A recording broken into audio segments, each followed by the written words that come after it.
good. I gotta cut my hair. Give me a minute. All right. Not too bad. Not too good, but not too bad. You know, I've been cutting my own hair now for a little more than a year. Just picked these up. Got them from Walmart. Pretty cool. You buy them from the website. They ship to the store. When you scan a barcode, it comes out of a robot.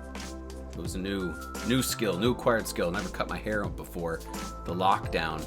And you know, now I'm getting a little better at it. Doesn't take too long, doesn't look too bad. Anyway, I want to tell everybody again how proud I am of you and the progress that you're making. As the projects are getting assembled and painted, they look so good. And it's so great seeing everyone participating, making cool projects. It's excellent.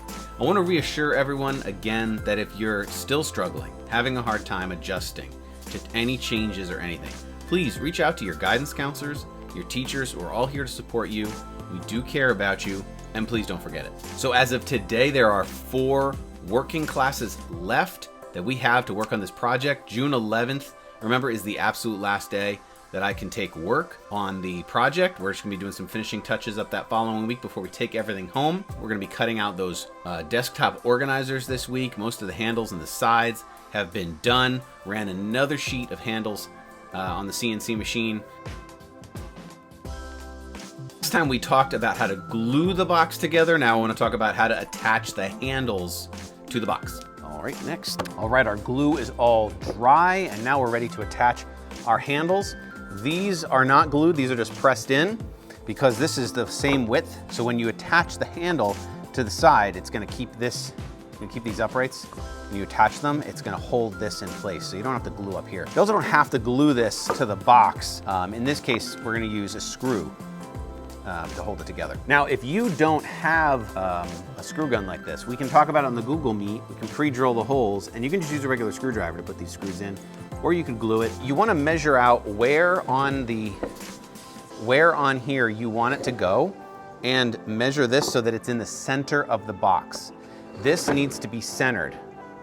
Okay, you can't have it crooked like over here. It's gotta be right in the middle. A nice way to do that is to make marks on the inside of the box right here on the top, and then you'll know it's the same distance left and right. And if you want, you can put a clamp on it to hold it in place while you measure out where those holes are gonna go for the screws. Once you measure out where you want your 2 screws, we're gonna pre-drill the hole. We are going to measure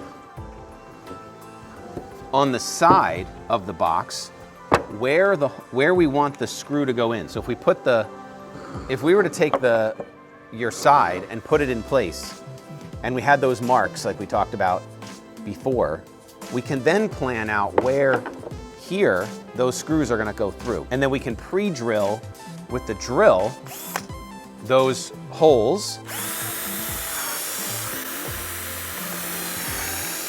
The holes are on the inside of the box, and that can guide the screw through this into the piece that we want it to go into. So we're gonna be using these 1 1/4. The other thing you wanna make sure is you don't go through the wood and then come out the other side of your handle. So the screw can't be too long. So these are 1 1/4, because these 2 pieces together are 1 1/2 inches.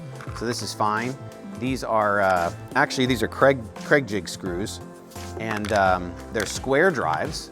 So we're gonna change the tip in our drill to be in our driver, excuse me. And these are also called self-tapping, where they will actually pre-drill a hole for themselves, but it does make it more difficult to go in. And since we need to make sure we go exactly where we measured, that was why we drilled from the outside, just to get a guide hole, so that when we put this screw on the inside of the wood, we can just place it in the hole there in both locations, and then go in with the screw with the driver.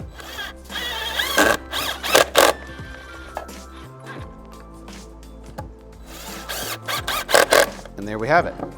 So now, if we went from the inside with the screw, you will not see it from the outside. This is a pretty simple way to do it. That's how you assemble it. Let's get to it. So when you're in class, we'll go over how to do that, how to drill the holes, how to put the screws in, so we can go through the whole thing together. So all the toolboxes for those who are virtual, I have those cut out like we've said on the Google Meet. I show you all the parts. They're all taped together, put up in the atrium. Took a bunch of them up there over the last couple days, so they're waiting for you. Those, you know who you are. When you pick them up, you want to sand them really good and talk to your family about how to glue them and put them together. I'll talk to you more about how to assemble it and put it together in the Google Meet. So make sure you come pick them up so you have enough time to sand them and assemble them. All right, so that will wrap it up for today. I will see you in class or the Google Meet. Remember, Morristown cares about you. I care about you. Be excellent to each other.